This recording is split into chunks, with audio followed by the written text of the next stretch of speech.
துணை தேடி தந்தாய் தேடி தந்தாய்.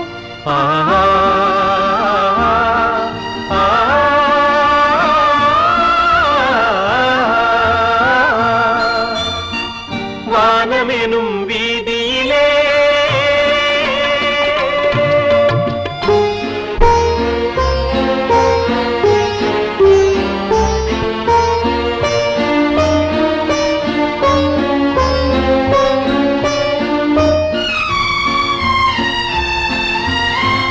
மாதுளையின் வாய் திறந்து முத்துக்களை நான் எடுத்து காதலனும் பசியார உண்ணுகின்ற காலமெது.